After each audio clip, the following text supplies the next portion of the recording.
It was my first day in South Africa, and I was talking to Ernst Roets and a succession of experts on farm murder statistics. So in the last year, there were about roughly 84 farm murders. And that's so 84 farm murders in a 1 year period where either the farmer or a family member has been murdered. Yes, yes. And then you can do the calculation, or at least a close estimate of a calculation. Last year, the estimate was 156 per 100,000 per year. And police officers in South Africa is 55 per 100,000. Is being a farmer one of the most dangerous jobs? Yes, it is clear. And we are just talking about farmers murdered, not including those who survived the attacks and the brutal tortures that some of them have experienced. We are only looking at farmers murdered. And we've seen how this have increased from 2011 until 2017. I mean, I think it was 48 in 2011. So we are moving very, very close to doubling the figure. All these incidents are violent crimes. So we look at murder, attempted murder, rape, robbery, and arson. That's what these are. There's no stock theft involved. There's no theft of normal property. This is only violent crime. At AfriForum, they're asking the same questions. How can the police file these murders as theft or aggravated theft when so often nothing is stolen? One of the problems is what they tried to do was to reduce the motive for every incident to a single motive.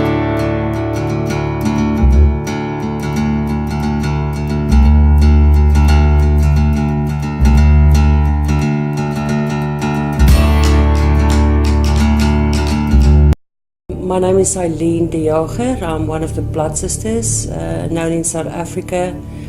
We are a nationwide leader in crime scene cleanup. Have you seen an increase in these kind of attacks in recent years? Absolutely.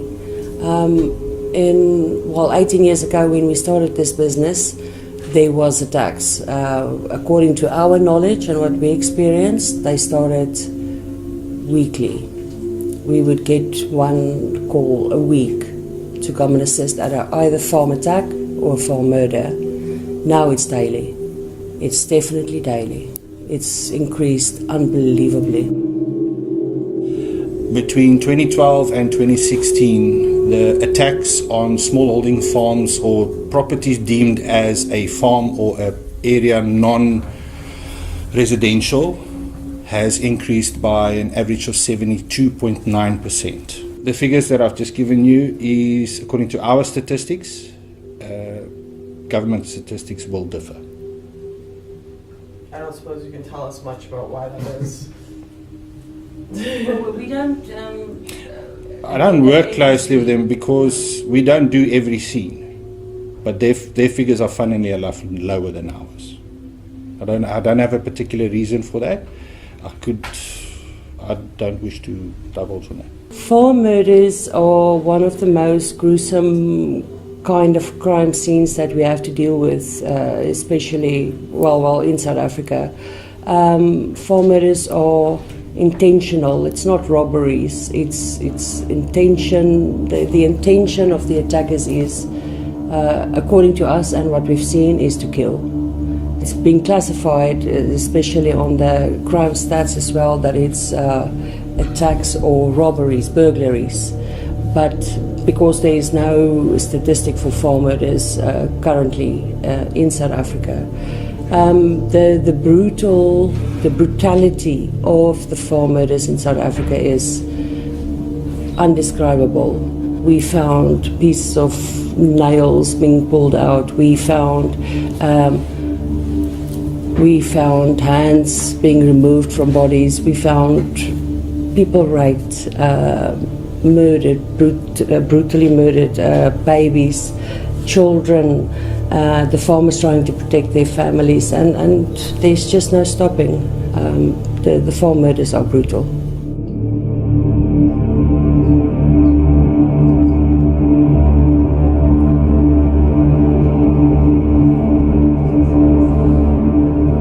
Another one that stays with me is in Johannesburg, just outside Johannesburg. We had a farm murder where 5 people came in. It was arranged by their domestic worker, and they drowned the 12-year-old boy in boiling hot water.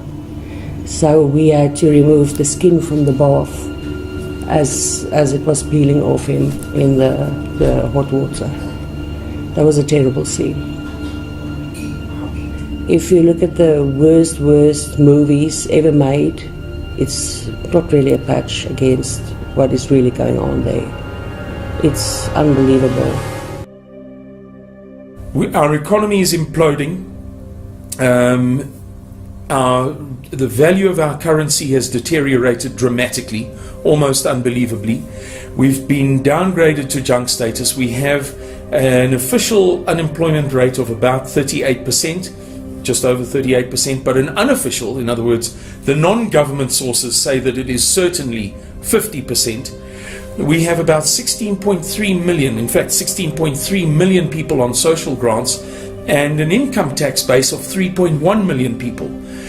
Taken together, these are the reasons we believe there will be a civil war. And I'd like to add a final anecdote. We recently had a protest in South Africa against farm murders. The protest was called Black Monday. And afterwards our Minister of Defence said that if whites stage another such protest, they will bring a civil war upon themselves. They will provoke a genocide. White squatter camps. So I went to one such site to investigate it for myself. This squatter camp, just outside the nation's capital, is one of many across South Africa and is home to some of the country's most disadvantaged people, many of whom have struggled to find work, basic medical care, or even shelter because of the country's black economic empowerment laws. It is built on the site of an old dumping ground and is home to around 60 people, most of whom are children. We're okay to film? Yeah. Yeah? Okay. All right, this is Donnie. He's going to be a tour guide. Hi, Donnie. Nice to meet you. Yeah, well, the place is about people that haven't got place to stay, that stays on the street. So we help them, and there's some of the people that is coming in that's got drug problems and all that. We help them with it, and especially women that is abused with children, and we help them with that. That is what we are doing here. So, and from the public side outside, we don't get any support. So the men here, we are working. We love to do it because, especially women and children, they don't get any support from the government. They don't get support. And we haven't got power or lights, electricity we haven't got here. That's why we got water, but Kobus is supporting us with the water, so he's paying that damages out of his pocket. Could you tell us just in simple terms why this is here? Because there's no help for whites in South Africa, not so all, nothing. So our whites land on the streets, they ran to squatter camps because they know there's food and clothes. That's why I started it. Who builds these houses? You guys do? Ourselves. Yeah. We do it ourselves. We do it ourselves. There's this one guy staying there. Look at this room. One guy. So without this place open, where would these kids be? They will be on the streets. Or they will be in foster, or they will be in somebody else's care. The government doesn't have a whole lot of programs? No, nothing. Well, there are poor people of all races in South Africa. People here are often refused help based solely on their race.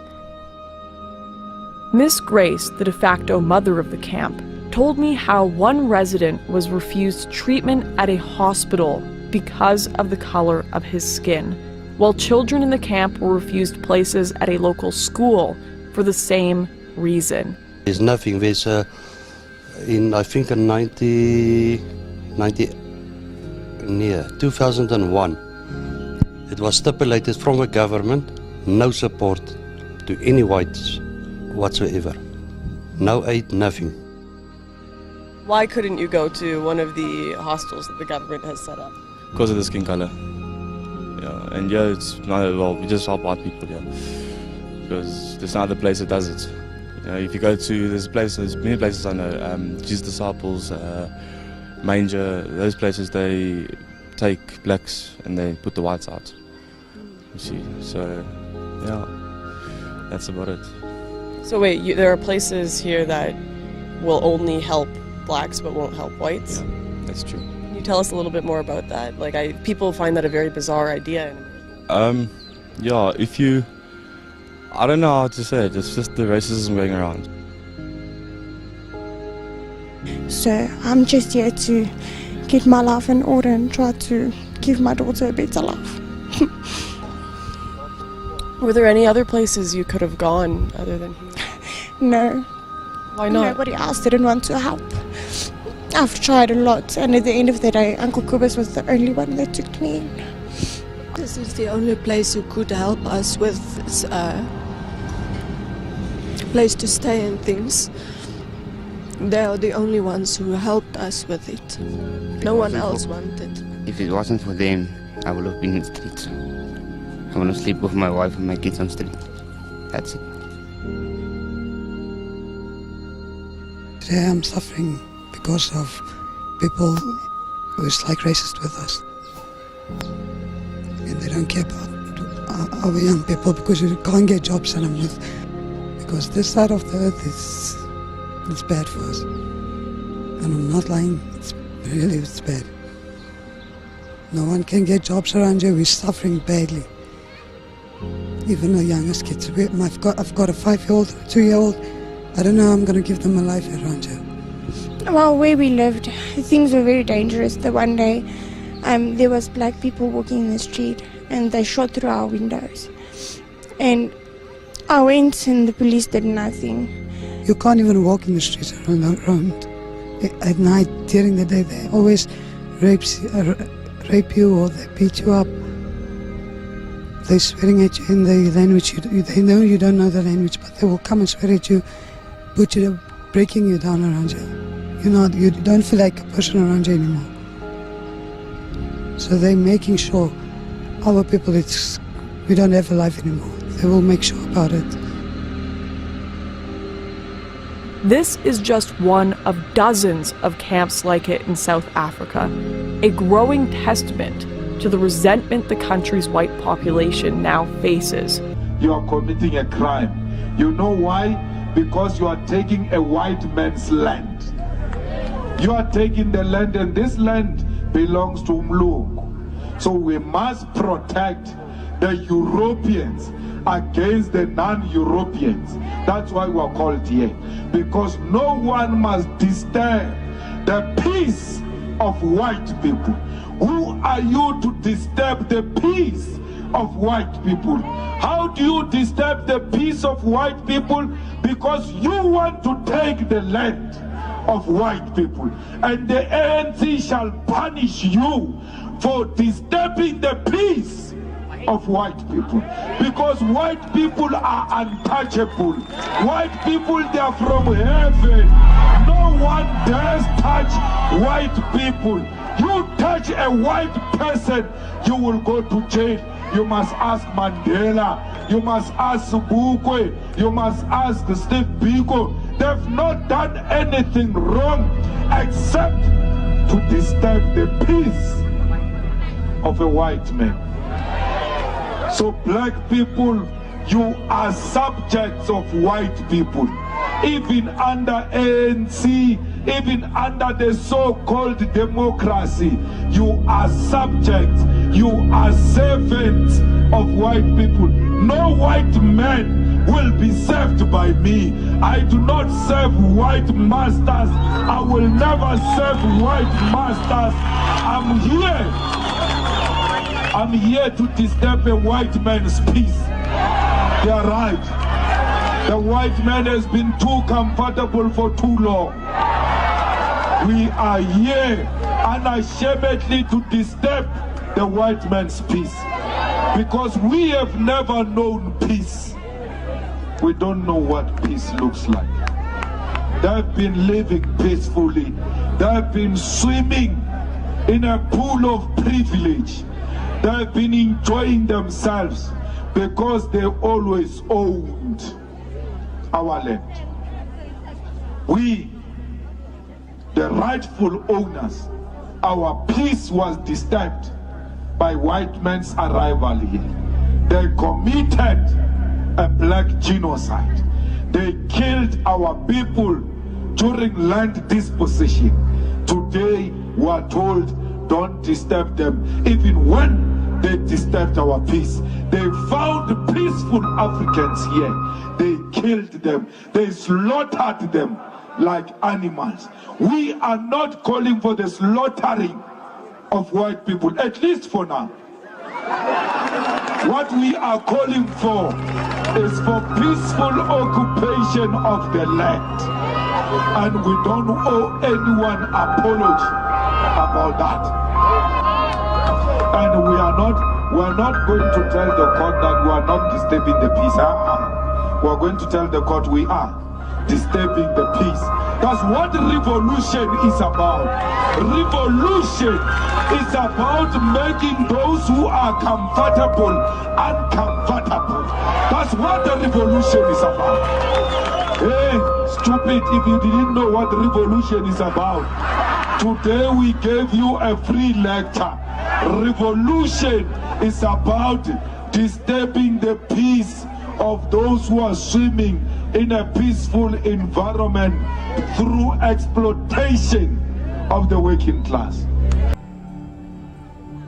Here in Rwanda, more than 800,000 men, women, and children were killed over the course of 3 months.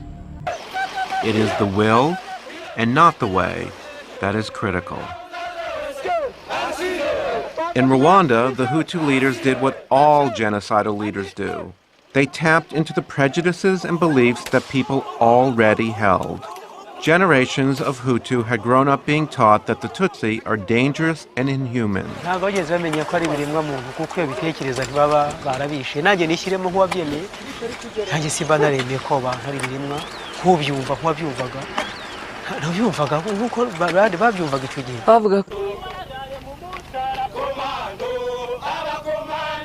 It was easy to mobilize Hutu for the killing.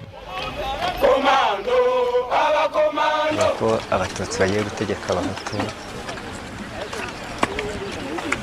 ko n'ubundi bazi barabakolonije hano bakaba bagasubira ngo bongere bashyireho ubukoloni bagiye birirwa bahindura ikintu cyabaye nyuma inama zarabaye nyine turazitabira tusigemo ku bigo by'amashuri nk'uko natubwiye ahantu hahurirwa n'abantu benshi nyine bafata umugambi bati uyu munsi wa none mutangire mujye ku marondo mukumira umwanzi muziba ahantu hose ari amayira muhatake ku buryo nagerageza gutsimbuka ahunga mumufata mukamira byaje kuba muri izo nama ahantu dufata ahantu hagira abantu benshi nyine tubafata bamwe basha guhunga bariruka bagiye no bafatwa n'ahandi kuko hose babaga bashyizeho za bariyeri ubwo nyine gahunda yatangiye kubahirizwa isaha n'umunota abayobozi babivugira.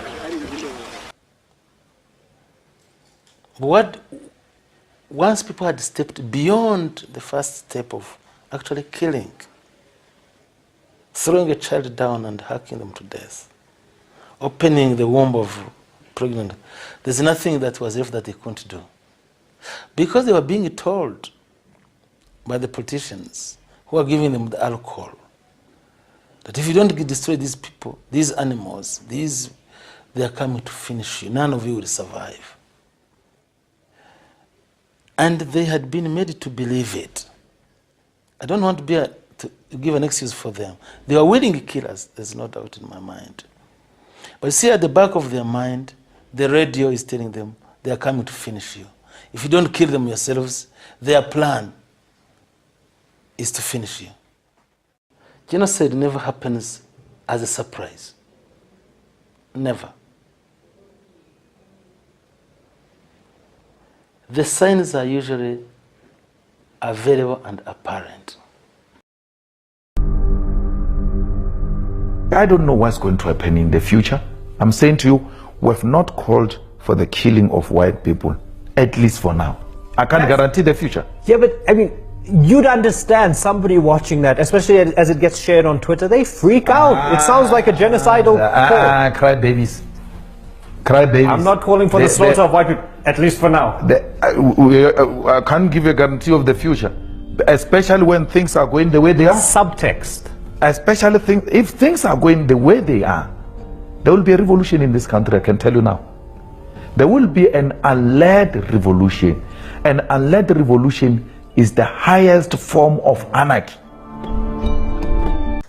É curioso ver como o Sr. António Guterres e a ONU e as suas ONGs que protegem as minorias não mencionam nada sobre a África do Sul e o genocídio declarado dos brancos na África do Sul.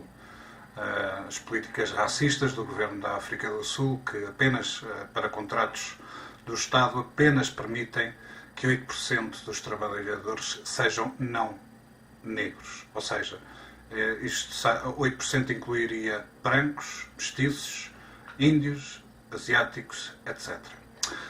Mas isso parece não ser uma preocupação para a Organização das Nações Unidas, que prefere defender os direitos dessas pessoas, os direitos a ser racistas, os direitos ao genocídio, os direitos a crimes de racismo. Portanto, para mim, isto é mais uma prova da hipocrisia que existe nas elites atuais e mais nomeadamente no que diz respeito à ONU, e também os nossos mídias e a maneira como eles não fazem uma cobertura leal de todos os aspectos e de todas as notícias que deveriam fazer. Tudo aquilo que aparece nos mídias é filtrado, é para defender uma determinada narrativa, e parece que nós, nativos europeus de cor branca, estamos entregues aos lobos. De qualquer forma, seria sempre bom referir que nós não dormimos, nós estamos acordados e nós lutaremos pelos nossos direitos até ao fim.